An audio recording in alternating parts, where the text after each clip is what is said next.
மா ஒரு கடி ஜோக் சொல்லட்டா? சொல்லுப்பா. ஒருத்தன் கார் டேங்க ஓபன் பண்ணிட்டு சிரிச்சானா? ஏன் க்ளூஸ் பிடிச்சிருச்சா? இல்ல, வாய் விட்டு சிரிச்சா ஆயில் கூடுமா.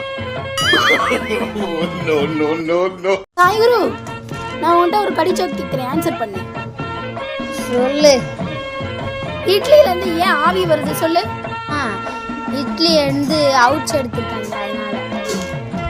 அது கிடையாது, இட்லி வந்து செத்து போச்சு.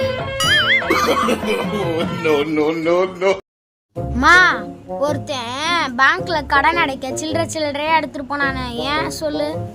ஏன்னா அவங்ககிட்ட சில்லறை தான் இருந்திருக்கும். இல்ல, பேங்க் மேனேஜர் கடனை நாணயமா அடைக்கணும்னு சொன்னாரு. கைஸ் வெறுப்பேற்றலாமா? வாங்க கைஸ் பண்ணலாம். இன்னைக்கு விட்டுறதே இல்லை அவனை. எப்பருங்க பள்ளி அடிச்சு போட்ட மாதிரி படுத்து கிடக்குறான். சரி வாங்க வெறுப்பேற்று வைப்பேன். ஃபஸ்ட்டு எழுப்பி விட்ருவோம். நேற்று வந்து தூங்கவே விடலை கைஸ். இப்போ மட்டும் இவனை தூங்க விட்டுருவோமா? வாங்க கைஸ் கடி ஜோக் கேட்டே கொல்லுவோம். டே எழுதுறா. டே நான் வந்துட்டு இப்போ ஒரு கடி ஜோக் கேட்க போகிறேன். ஒரு கல்யாணத்தில் இடம் ஃபுல்லாகவே பல்பு செட் பண்ணாங்களாம். போட்டு ஒன்று பிடிக்க ஆரம்பிச்சிருச்சான்.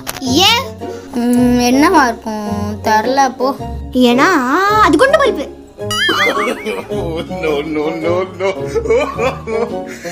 ஹாய்டி, எப்படி இருக்க? ஹாய், எப்படி இருக்க? ரொம்ப நாள் ஆச்சு இல்லை வந்து. இந்தடி டீ குடி. ஏன்டி ரொம்ப நாள் கழிச்சு வந்திருக்கேன், டீ மட்டும் தான் தர, வேற எதுவும் இல்லையா? கடிச்சது ஏதா கூட? கடிச்சிக்க தானே, எங்க வீட்டுல நாய் இருக்கு, அவுத்து விடுறேன், இது நல்லா கடிக்கும். டாக்டர், ஏன் சர்ஜரி பண்றதுக்கு முன்னாடி மூக்குல பஞ்சு வைக்கிறீங்க? நான் முடிஞ்சதுக்கு அப்புறம் வைக்க தானே போறோம், முன்னாடியே வச்சுட்டேமா. டாக்டர், எனக்கு 3 மாசமா கடுமையான இருமல் டாக்டர். ஓ அப்படியா? அப்ப என்ன பண்ணிட்டு இருந்தமா? இருமிக்கிட்டே இருந்தேன். டாக்டர் டெய்லி காலையில எந்திரிக்கும் போது 10 நிமிஷம் தலை சுத்துது டாக்டர், என்னன்னே தெரியல டாக்டர். அப்படியா? அப்ப டெய்லி ஒரு 10 நிமிஷம் லேட்டா எந்திரி. லேட்டா எந்திரிக்கணுமா? நாயே, என்னதான் உனக்கு 4 கால் இருந்தாலும் அதனால உன்னால ஒரு மிஸ் கால் கூட கொடுக்க முடியாது. என்னடா வலி அடைச்சிட்டு நிக்கிற? போனும் தள்ளுடா. நான் பொண்ணுங்க பேச்ச மதிப்பேன். என்னடா என்னாச்சு? அம்மா வலிக்குது. நம்ம தம்பியோட காலை உடைச்சிட்டேன். ஏன்னா அவன் தப்பான பாதையில போயிடக்கூடாதுல்ல.